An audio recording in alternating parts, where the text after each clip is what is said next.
Easter Monday, April 1916. A small group of armed rebels takes to the streets of Dublin in an attempt to overthrow British rule in Ireland.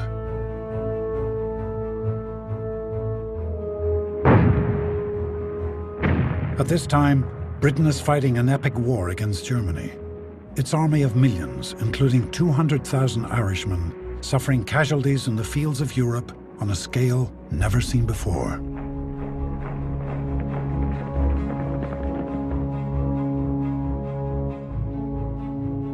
The uprising in Dublin is doomed from the start. Britain pours 30,000 troops into the city to put down the poorly armed band of 2,000 rebels and bombards the city with heavy artillery. After 6 days of fighting, the rebel leader Patrick Pearse surrenders.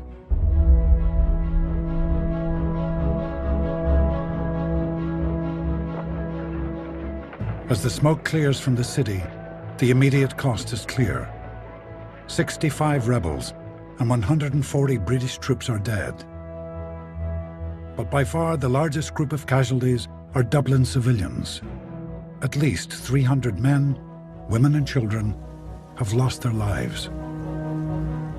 On the Sunday after the surrender, a nurse that we knew came running down to say, send somebody up quick because they're taking the bodies out of Holles Street Hospital, the military, in a lorry. And they took the lorry to Glasnevin Cemetery and they had a trench dug. And all them bodies, there was nearly 100 bodies thrown into that trench. And they were just covered up. My father was bathed in his trousers and shorts. The rising is over, but its repercussions are only just beginning.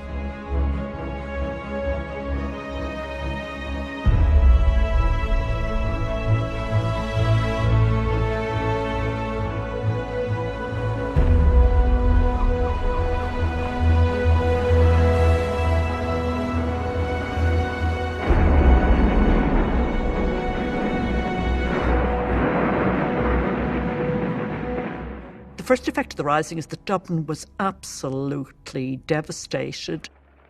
And we shouldn't underestimate the significance of that. This is the first city in the United Kingdom to be destroyed on that scale. It is urban, it is modern, it is a great city being reduced to rubble.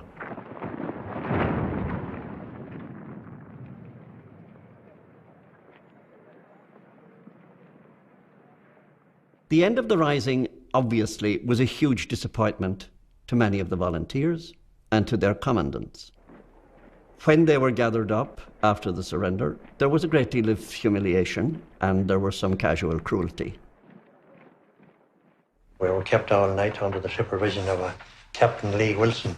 During the night, he pulled out old Tom Clark and Willie Pearse and others, stripped them naked and abused them. And then officers came around with notebooks, taking down names and addresses. And one incident which struck me at the time was after the officer who took down my name had passed me and another, he came to a third fellow and he had a look at him and he wrote something in the book and passed on. So we turned to this fellow and asked him, did the officer know him? And he said, that's my brother. The rebels are marched through the smouldering streets by their British captors to Richmond Barracks. There was a whole series of demonstrations while we were marched down. Some of the women there, they shouted all sorts of expletive at us, told the soldiers to shoot the bastards. And it was fortunate for us that we had 2 rows of British soldiers on either side of us. So I can say this much definitely, that the rising in Dublin was not popular in 1916. The word chivalry has often been used in relation to the conduct of the fight. I don't think you can make a sweeping assertion about the conduct of the fight, particularly when you consider that there were in the region of 40 children killed over the course of Easter week 1916. Those children did not ask to die for Ireland. Mainstream nationalist Ireland deeply disapproved. Not only was the action condemned as a stab in the back, a treachery, irresponsible and worse, but there were further calls for the most severe penalties to be meted out to the ringleaders. If this had happened in the mid-19th century, Most of these leaders would have been deported to Van Diemen's Land or to kick their heels in South Australia and take them all of 6 or 8 years to get back. But because it was in the middle of World War I, the leaders were treated not as prisoners of war. They were treated as no better than defectors from the army on the Western Front, and the fate for traitors was instant shooting. British Prime Minister Herbert Asquith has personal experience of the horrors of World War I.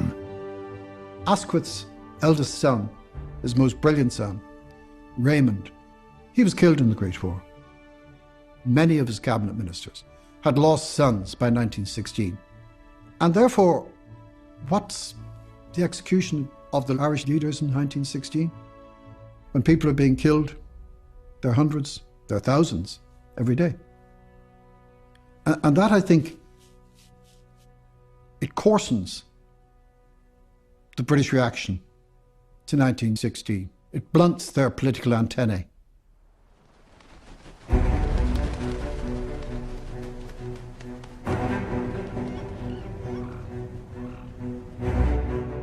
By now, Ireland is being governed under martial law by British General Sir John Maxwell.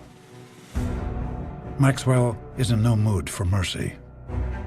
He rounds up the rank and file of the Irish Volunteers and the Irish Citizen Army and sends them to prison camps in Britain.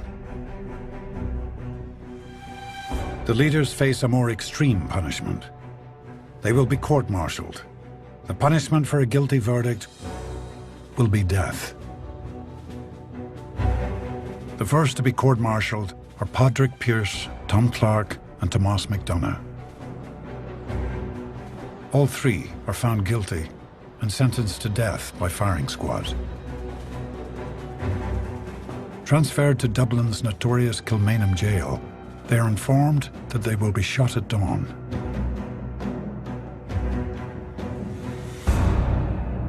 Their families are to be allowed one last visit, but neither the Pearse family nor Muriel McDonagh received the news in time.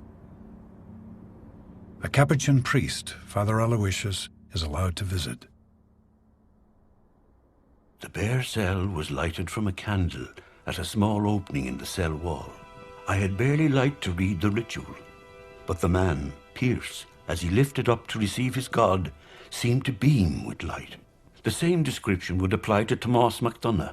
Both assured me they were happy. I left Pearse and McDonagh in the most edifying disposition. Pearse was anxious that his mother should get a letter he had just written. My dearest mother, I have been hoping that it would be possible to see you again, but it does not seem possible. I have just received Holy Communion. I am happy, except for the great grief of parting from you. This is the death I should have asked for if God had given me the choice of all deaths, to die a soldier's death for freedom. Goodbye. Dear, dear mother. I think that Pearse imagined executions as in fact a great weapon, a great rebel weapon. Yes, they'll kill us, but our fame will live on. Execution means drama, as distinct from a body being found in a ditch somewhere, a body being found in rubble somewhere. Oh, that's Pearse, that's Clarke, etc., that's Connolly. Well, they died there, like dogs, basically. In purely utilitarian terms, how do we squeeze this moment for its maximum potential, our impact on those to come? That same night, in a nearby cell, Tomás McDonagh writes a note to his son. Don, darling little boy, remember me kindly. Take my hope. You will recognize I think I have done a great thing for Ireland. Won the first step for her freedom. God bless you, my son.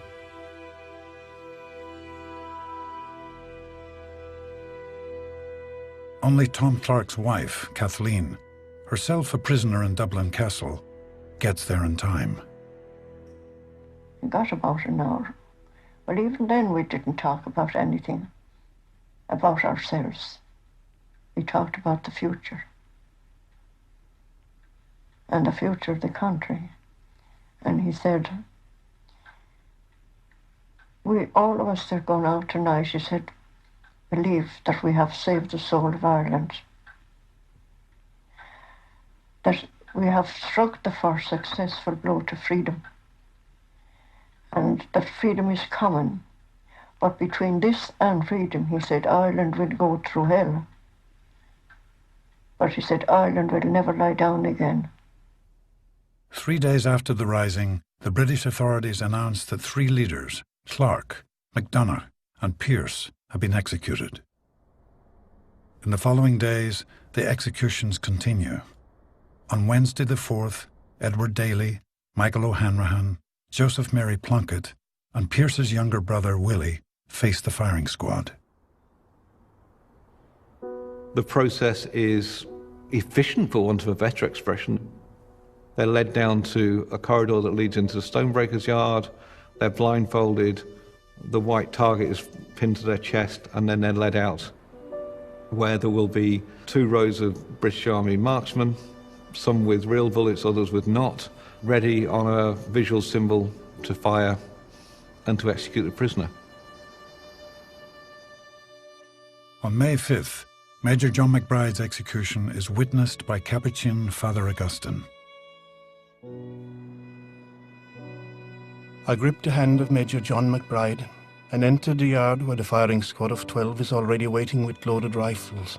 6 kneel, 6 stand. John McBride faces them. The officer speaks a word. The prisoner stiffens and expands his chest. Then, a silent signal, a loud volley, and the body collapses in a heap.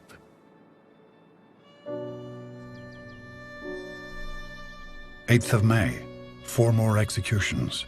Con Colbert, Eamon Cant, Sean Houston, and Michael Mallon. My darling wife, pulse of my heart, this is the end of all things earthly. I enclose the buttons off my sleeve. Keep them in memory of me." Father Augustine stands by Eamon Cant's side as he faces his execution. Eamon, his eyes blindfolded, the poor, sweet, gentle soul, the dying saint who dies with forgiveness of his enemies on his lips, telling of the kindness of the officers. The firing squad took their aim and shot. When poor Kent tumbled over, I stopped to take the crucifix which he was bearing in his hands, and I saw that it was splattered with blood.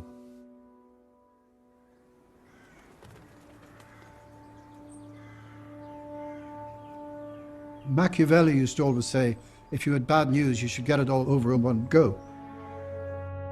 If they were going to execute, they would have been much better off carrying out the executions. One day, bang, that. Instead of which, nobody knows what's happening, there's very strict censorship, and the impact upon Irish public opinion has been well likened to watching blood slowly seeping from under a locked prison door. As the executions continue, Irish politician John Dillon, a senior figure in the Home Rule Party, delivers an angry speech in the House of Commons that provokes shock and outrage. His target, the British government, and its policy of retribution. You are letting loose a river of blood. It is the first rebellion that ever took place in Ireland where you had the majority on your side.